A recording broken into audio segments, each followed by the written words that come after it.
Welcome to my ethnic cooking. Today we are going to go to Kenya, to the Eastern Province, and we are going to prepare Muthokoi. Muthokoi is a specialty amongst the Kamba communities in Kenya. You're welcome.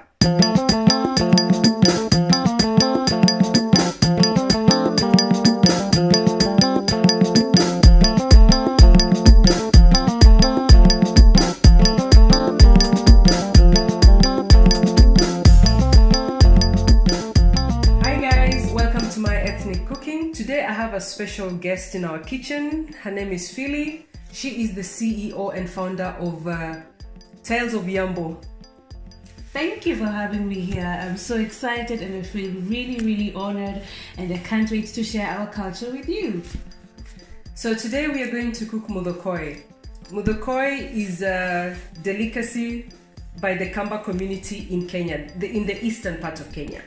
The ingredients are here's the Muthokoi ingredients. We have the peas, in Swahili we call it mbaazi, and white corn. And this white corn, the specialty about it is that it is dried up and the husks are removed. And then we have lots of onions, coconut milk, some salt, coriander, and tomatoes. Nice. I actually love coriander, so I'm happy that today we're going to eat something with coriander. Yes. But I have a question. Yeah. Where did you get this white maize? In Germany? I got it from Agnes Froelich. She runs an Afro shop. I've forgotten the city where she runs the Afro shop. Okay. But I normally place an order and she sends it to me. Wow. Yes. That's amazing, because I know getting this kind of maize here in Germany is a bit difficult. Yes, so I normally get from her. So the thing about Muthokoi, everything is dry, the peas is dry and the corn is very dry. So before you cook it, you soak it overnight in lemon water. You just take natural lemon, squeeze the juice into the water and soak it overnight so that you don't need to take a very long time to cook it.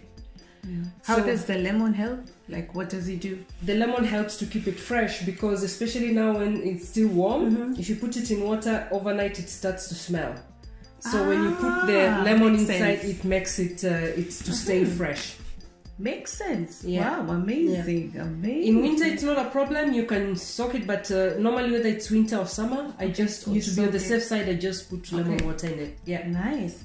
And then after that, you need to boil it. Not necessarily. Not necessarily, because it's now really soft. It's soft, so you can just cook it. Yes. Yeah. Amazing. I'm learning stuff. I hope you are. So we're going to start with the cooking. So first of all, I'll need my onions. I love to use plenty of onions. And in these onions, I'll add some oil, olive oil. That's not enough. I'll add some more.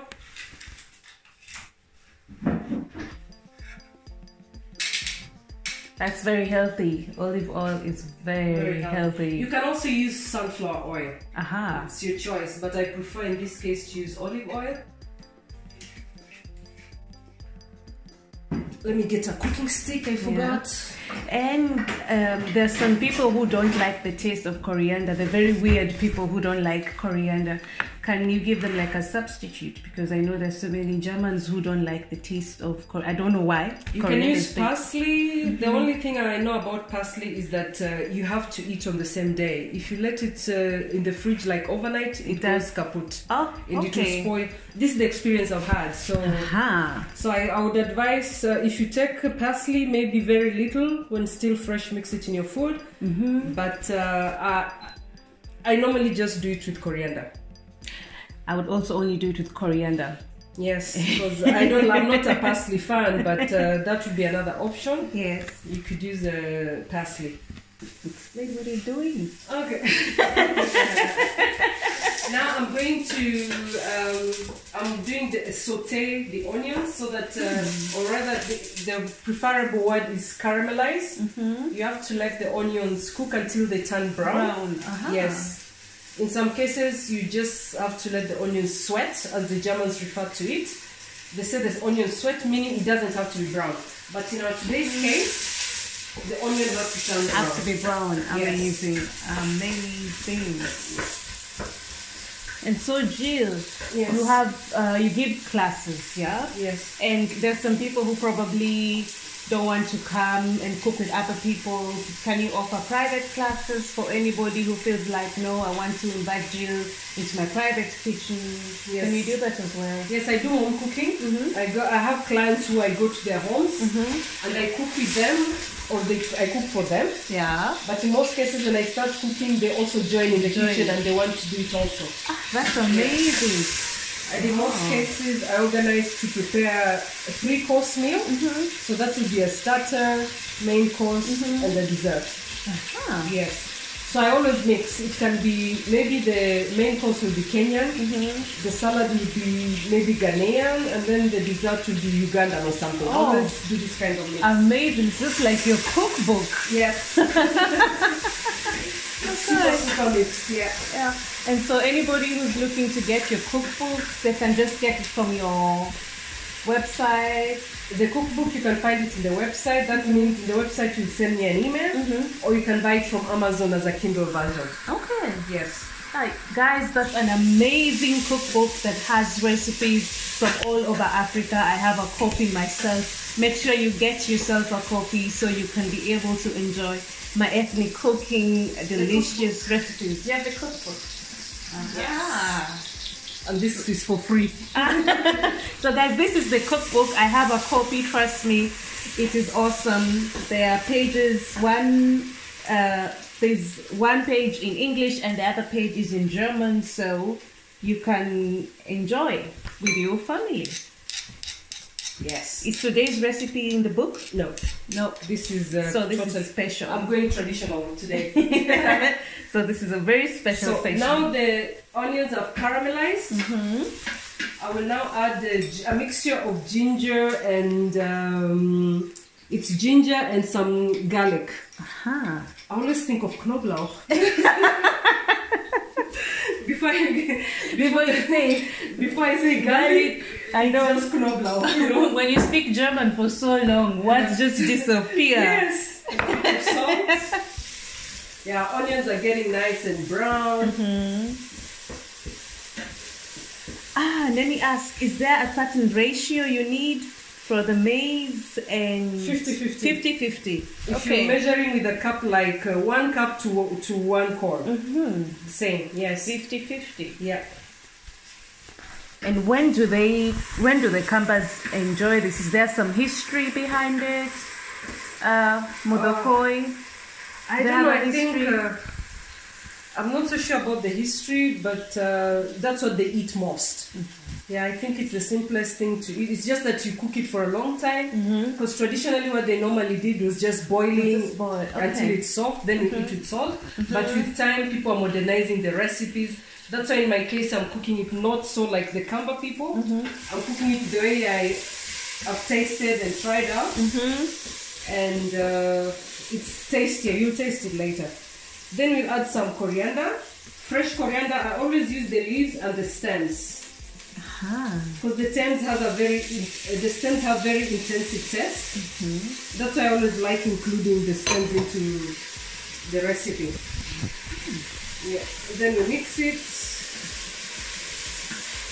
Smells so good. Yeah. Yeah. So we let it. And then at this point you reduce the heat. In my case to number 12. With other heaters I really can't tell how you must reduce it. But it will reach at some point when you put everything, you really have to let it slow cook for some time. Yeah. Wow, that smells great. Smells really good. Yeah. Now, at home when we cook the normal githeri, we cook it like for the main meal. Sometimes you can eat it for breakfast. Sometimes it's a snack. Yeah. Does that go the same for this also? Yes. Okay. Like for me, I like taking this for breakfast without all this mix, just with salt. You boil it. Yeah. Just this is even my githeri. Yes. My githeri also like to eat it just with salt. Just with salt. Yes. Wow. For breakfast. Yes. Although it's heavy, you know. But at least it gets you full. Yes. You have enough energy for the day. Exactly. Yeah. Nice. And do you know why they remove the skins of the maize? Does it have any effect to the taste? Like if I just use normal maize with the skin, will it taste different? It tastes different because if you look at the corn, it's like the yellow part of the corn adds a lot of taste to the corn, but here the corn is now, this is just pure starch. Actually, this is what you use for making starch. If you crush it and put it in water, that's why you also have to soak it overnight. Yeah. So that the water that you saw me pouring out, that is pure starch. That's pure starch. Yeah. So yeah, so it's with them they're used to having it to remove the heart. In Githeri it tastes different because the heart of the corn is still there. Still there. Yeah. Amazing. So this is really unique how they do it. I don't know who came up with the idea. And then when you're removing the husk, you pound it like they have this thing, but the big form, and then they pound it to remove the husks and the skin also. You see, like if you look at it, there's no skin. Yeah, I can see there's no skin. Yeah. Interesting. Yes. Can't wait. So now I'm going to add our final ingredient. The Muthokoi.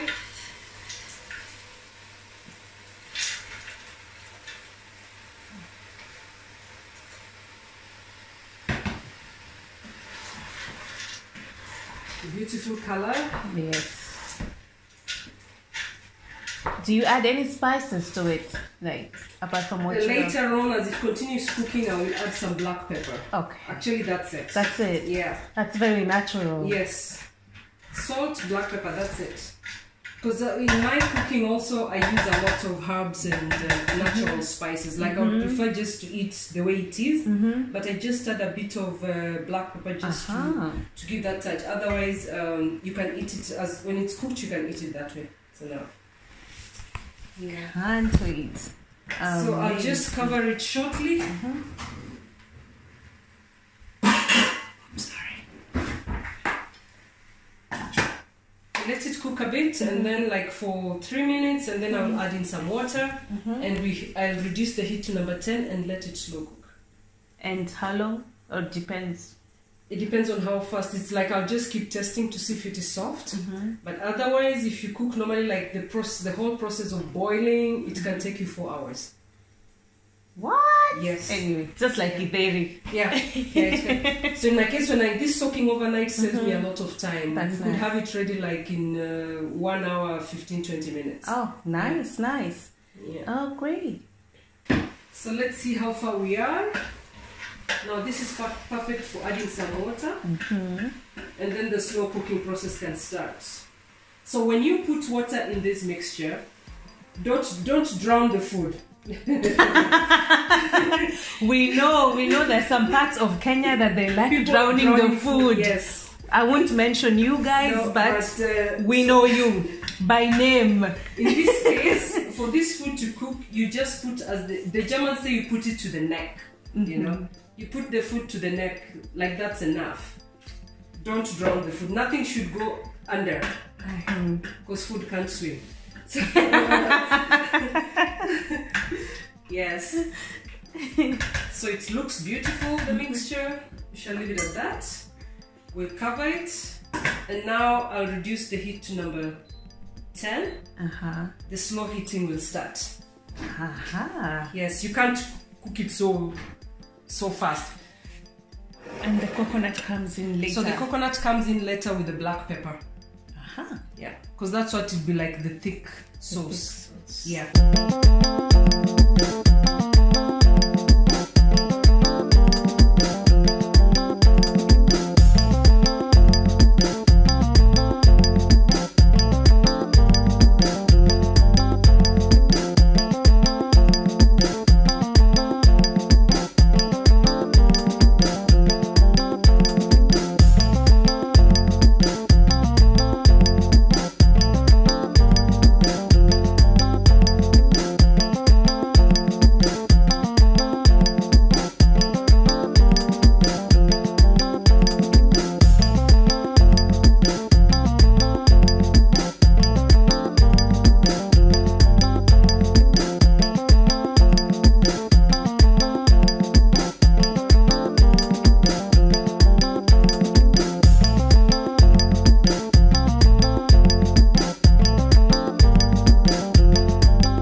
nice. It's also tasty.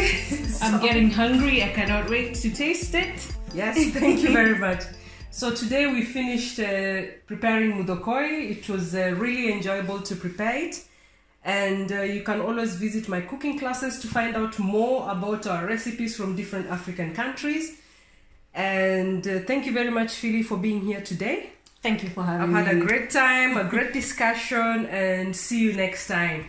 Bye.